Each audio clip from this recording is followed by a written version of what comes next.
Hello नमस्कार दोस्तों, मैं आप सभी का स्वागत करता हूं अपने YouTube channel study world for exams में। आज हम डिस्कस करने वाले हैं जीव विज्ञान के महत्वपूर्ण क्वेश्चन। जीव विज्ञान की जो हमने सीरीज़ चलाई है उसका ये चौथा पार्ट है। इससे पहले भी हमने 3 पार्ट डिस्कस किए हैं, तो आपने अगर उन वीडियो को नहीं देखा है तो जाके पहले जीव विज्ञान के वो जो 3 पार्ट हैं उनको ज़रूर देख लीजिए। आज ये चौथा पार्ट है। वीडियो अगर पसंद आता है लाइक करें, अपने दोस्तों के साथ शेयर करें और चैनल को सब्सक्राइब करें। और कोई सवाल है आपका तो ज़रूर कमेंट बॉक्स में कमेंट करके मुझे बताएं। आइए आज की वीडियो की शुरुआत कर लेते हैं पहले फैक्ट के साथ।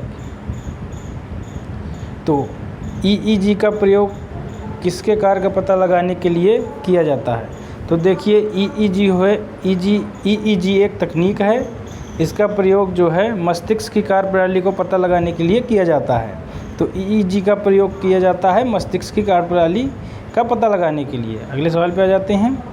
हृदय की धड़कन में लगभग कितना समय लगता है? तो हृदय की एक धड़कन में लगभग 0.8 सेकंड लगता है। तो 2 धड़कनों के बीच का समय जो होता है 0.8 सेकंड होता है। तो एक धड़कन में लगा समय लगभग 0.8 सेकंड होता है। अगले फैक्ट की ओर आ जाते हैं। अगला फैक्ट क्या कहता है देख लेते हैं। सर्वग्राही रुधिर वर्ग होता है। तो सर्वग्राही जो रुधिर वर्ग है वो AB है। सर्वदाता ब्लड ग्रुप जो है O होता है, जबकि सर्वग्राही ब्लड ग्रुप AB होता है। अगले सवाल भी आ जाते हैं। रक्त स्कंदन में सहायक विटामिन होता है। तो विटामिन के ऐसा विटामिन है जो रक्त स्कंदन या रक्त का थक्का बनने में मदद करता है। तो विटामिन के का काम है रक्त स्कंदन में सहायता करना। अगले फैक्ट की ओर आते हैं। नवजात शिशु में BCG का टीका कब लगाया जाना चाहिए? तो देखिए BCG का टीका है जो विभिन्न रोगों से नवजात शिशु की रक्षा करता है। तो नवजात शिशु को जो BCG का टीका है जन्म लेने के तत्काल बाद लगा दिया जाता है, जिससे कि उसको रोग से ग्रसित होने से यह टीका बचा लेता है। तो BCG का टीका नवजात शिशु में जन्म के तुरंत बाद लगवा दिया जाता है। अगले सवाल पे आ जाते हैं। पहला सफल हृदय प्रत्यारोपण किया था। तो देखिए दुनिया में सबसे पहला सफल हृदय प्रत्यारोपण CN बर्नार्ड ने किया था। तो इनका नाम क्रिश्चियन बर्नार्ड भी है, जो अफ्रीका देश के हैं। तो दुनिया में पहला सफल हृदय प्रत्यारोपण जो किया था क्रिश्चियन बर्नार्ड ने किया था, और यह अफ्रीका देश से संबंधित है। अगले सवाल पे आ जाते हैं। मानव त्वचा का रंग बनता है। तो मानव त्वचा का रंग जो है मेलानिन एक पिगमेंट होता है। इसी के कारण मानव त्वचा का रंग निर्धारित होता है। जिस मानव में मेलानिन की मात्रा अधिक होती है उसका शरीर काला हो जाता है, और मेलानिन की मात्रा अधिक होने पर जो है मानव का रंग गोरा हो जाता है। तो मेलानिन पिगमेंट के कारण ही हमारे शरीर का रंग जो है, हमारी त्वचा का रंग जो है निर्धारित होता है। आइए अगले फैक्ट की ओर चलते हैं। वीडियो पसंद आए तो लाइक भी करते रहिए। रक्त का दाब नियंत्रण कौन करता है? तो रक्त का जो दाब हमारे शरीर में होता है उसको नियंत्रण एड्रिनल एक ग्रंथि होती है, अधिवृक्क ग्रंथि। तो अधिवृक्क ग्रंथि जो है रक्त दाब का नियंत्रण करती है। अगले सवाल पे आ जाते हैं। रक्त के थक्के जमने के कारण। तो देखिए जो रक्त का थक्का जमता है उसका मुख्य कारण क्या है?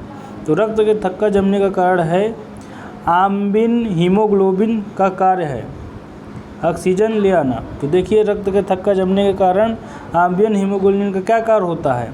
तो ऑक्सीजन ले आने के कारण रक्त का थक्का नहीं जमने पाता है। अगले सवाल पे आ जाते हैं। रक्तदाब मापने के लिए प्रयुक्त उपकरण को कहते हैं। तो देखिए जो हमारे शरीर को रक्तचाप मापने का जो उपकरण है उसको स्फिग्नोमैनोमीटर कहते हैं। तो रक्तदाब मापने के लिए प्रयुक्त उपकरण जो है स्फिग्नोमैनोमीटर है। अगले सवाल पे आ जाते हैं। जब रक्त में नाइट्रोजनी अपशिष्ट जमा हो जाता है तब कौन सा अंग काम नहीं करता है? तो देखिए जब हमारे रक्त में नाइट्रोजनी अपशिष्ट जमा हो जाता है तो हमारे शरीर का जो वृक्क होता है मतलब किडनी वो काम नहीं करती है। तो जब रक्त में नाइट्रोजन अपशिष्ट जमा हो जाता है तो हमारे शरीर का जो वृक्क यानी किडनी काम करना बंद कर देती है। अगले सवाल पे हो जाते हैं। हृदय का काम है।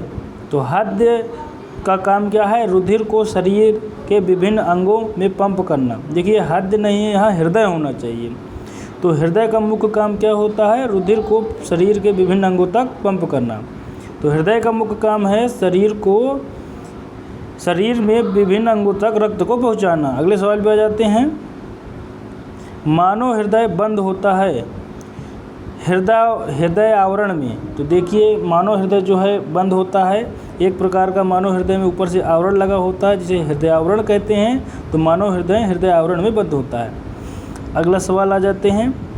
कालाजार ज्वर का संचरण होता है। तो कालाजार जो है एक ज्वर होता है और उसका जो संचरण शरीर में होता है मानव के, वो सी मक्खी के काटने के कारण होता है और जिसे सिकता मक्खी भी कहते हैं। तो कालाजार का संचरण मानव शरीर में सिकता मक्खी के काटने से होता है। अगले सवाल पे आ जाते हैं। मानव रक्त का रंग लाल होता है। तो मानव रक्त का जो लाल रंग होता है वो हीमोग्लोबिन पिगमेंट के कारण होता है। हीमोग्लोबिन पिगमेंट के कारण मानव शरीर का जो रक्त होता है लाल रंग का होता है। अगले सवाल पे आ जाते हैं। वयस्क व्यक्ति की हृदय धड़कन दर क्या होती है? तो एक वयस्क मनुष्य की जो हृदय धड़कन होती है प्रति मिनट 70 से 80 बार होती है। वैसे मानक रूप से 72 बार प्रति मिनट हृदय की धड़कन मानी जाती है। 1 मिनट में 72 बार मानव हृदय धड़कता है। तो यहाँ पर अंदाजे से दिया हुआ है वयस्क व्यक्ति की धड़कन दर क्या होती है? 70 से 80 बार। वैसे ऑप्शन में अगर 72 बार प्रति मिनट आता है तो आपका सही उत्तर 72 बार प्रति मिनट होगा। अगले सवाल पे आ जाते हैं।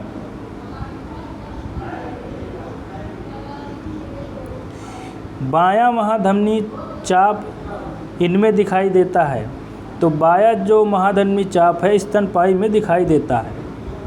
तो बायां महाधमनी चाप स्तनपायी में दिखाई देता है। 108 नंबर फैक्ट है। महारंध्र जो एक द्वारक है कहाँ पर होता है? तो महारंध्र जो एक प्रकार का द्वारक है वो कपाल में उपस्थित होता है। अगले सवाल पे आ जाते हैं। मलेरिया मादा एनाफिलीज से फैलता है, इसकी खोज किसने की थी? तो देखिए मलेरिया एक प्रकार का रोग है जो मादा एनाफिलीज मच्छर के काटने से फैलता है और इसकी खोज रोनाल्ड रॉस ने की थी। मलेरिया परजीवी की खोज की थी रोनाल्ड रॉस ने। और मलेरिया परजीवी जो मलेरिया प्रोटोजोआ से होने वाला रोग है और ये मादा एनाफिलीज मच्छर के काटने से फैलता है। अगले सवाल पे आ जाते हैं। मांसपेशी को हड्डी से जोड़ने वाले ऊतक को क्या कहते हैं? तो देखिए मांसपेशी को जो हड्डी से जोड़ता है उस ऊतक को हम टेंडन कहते हैं, जबकि हड्डी को हड्डी से जोड़ने वाले ऊतक को हम लिगामेंट कहते हैं। तो जो मांसपेशी से हड्डी को जोड़े टेंडन है और जो हड्डी से हड्डी को जोड़ता है उसे लिगामेंट कहते हैं। अगले सवाल पे आ जाते हैं। फाइब्रोनोजन किसके द्वारा फाइब्रिन में परिवर्तित होता है? तो फाइब्रोनोजन जो है रामबिन के द्वारा फाइब्रिन में परिवर्तित होता है। तो फाइब्रोनोजन एक विटामिन है जो रामबिन के द्वारा फाइब्रिन में परिवर्तित हो जाता है। अगले सवाल पे आ जाते हैं। साइनाइड विषाक्तता के कारण सेकंडों में मृत्यु हो जाती है क्योंकि देखिए जो साइनाइड एक प्रकार का जहर है, इसका अगर आपने सेवन कर लिया तो सेकंडों में मृत्यु हो जाती है क्योंकि इसमें कार्डियक अरेस्ट करता है। देखिए कार्डियक अरेस्ट कर लेता है आपका, यानी कि हृदय बंद कर देता है आपका। तो साइनाइड जो है बहुत ही खतरनाक जहर है और इसे खाने से आपका हृदय अरेस्ट हो जाता है या जकड़ जाता है और आपकी सेकंडों में मृत्यु हो जाती है। अगले सवाल पे आ जाते हैं। स्तनधारियों के रक्त में सबसे बड़ी कोशिकाएं सेल कौन सी होती हैं? तो जो स्तनधारी होते हैं, जैसे मानव भी एक स्तनधारी जीव है, तो स्तनधारियों में रक्त की सबसे बड़ी कोशिका मोनोसाइट्स होती हैं। अगले सवाल पे आ जाते हैं। अकल दाढ़ तीसरी दाढ़ होती है। देखिए अकल दाढ़ जिसे कहते हैं वह तीसरी दाढ़ होती है, जिसे मोलर भी कहते हैं इंग्लिश में। तो अकल दाढ़ तीसरी दाढ़ को कहते हैं। अगले सवाल पे आ जाते हैं। मानव शरीर में कुल कितनी अस्थियां होती हैं? तो मानव शरीर में कुल मिलाकर 206 हड्डियां होती हैं। देखिए वयस्क मानव में कुल मिलाकर 206 हड्डियां होती हैं, जबकि नवजात शिशु जो होता है उसमें लगभग 300 हड्डियां होती हैं। तो एक वयस्क मानव के शरीर में 206 हड्डियां होती हैं। अगले सवाल पर आ जाते हैं। कान में कितनी हड्डियां होती हैं? तो कान में कुल 6 हड्डियां होती हैं। तो दोनों कान को मिलाकर 6 हड्डियाँ होती हैं। तीन हड्डी प्रत्येक कान में होती है। अगले सवाल पे आ जाते हैं। मानव में कशेरुकों की कुल संख्या होती है, तो देखिए मानव शरीर में कशेरुकों की कुल संख्या 33 होती है। तो मानव में कुल कशेरुक कितने होते हैं? 33 होते हैं। अगले सवाल पे जाते हैं। बच्चों के अंगों की अस्थियां मुड़ जाती हैं यदि कमी हो जाए। तो देखिए विटामिन डी की अगर कमी हो जाती है बच्चों में तो उनकी अस्थियां मुड़ जाती हैं और इसी के कारण रिकेटस रोग होता है। तो विटामिन डी की कमी के कारण रिकेटस रोग होता है और रिकेटस रोग में देखिए बच्चों की अस्थियां जो हैं मुड़ जाती हैं और शरीर टेढ़ा मेढ़ा हो जाता है। अगले सवाल पे जाते हैं। शरीर की सर्वाधिक प्रबल अस्थि है। तो देखिए हमारे शरीर में जो सबसे प्रबल अस्थि है, सबसे प्रबल हड्डी होती है वो जबड़े में पाई जाती है। तो जबड़े की हड्डी मानव शरीर की सबसे प्रबल अस्थि है। 120 नंबर सवाल है और आज का आखिरी है, इसके बाद हम वीडियो को समाप्त कर देंगे। कौन सा भाग हाथी के गजदंत के रूप में बदलता है? तो देखिए हाथी के जो लंबे लंबे दांत पाए जाते हैं जिनको तोड़कर इंसान हाथी दांत की चूड़ियाँ भी बनाता है, तो हाथी के जो गजदंत के रूप में जो आगे 2 दांत निकले होते हैं गजदंत के रूप में, जो हाथी का दूसरा कृंतक दांत होता है वही निकलता है। तो दोनों ओर के दूसरे कृंतक दांत जो हैं हाथी के निकल आते हैं, उन्हें गजदंत कहा जाता है। अगले सवाल पे आ जाते हैं। हाँ तो देखिए आज का वीडियो यहीं समाप्त करते हैं। आपको वीडियो कैसा लगा कमेंट बॉक्स में कमेंट करके ज़रूर बताएं। अगर आपको पसंद आया वीडियो तो लाइक करें, अपने दोस्तों के साथ शेयर करें और चैनल को भी सब्सक्राइब करें। और चैनल को सब्सक्राइब करने के साथ बेल आइकन को ज़रूर प्रेस करें जिससे कि मेरे नेक्स्ट वीडियो का अपडेट आप तक ज़रूर पहुंच सके। मुझे दीजिए इजाज़त, तब तक आप स्वस्थ रहिए, मस्त रहिए, व्यस्त रहिए और नमस्कार दोस्तों।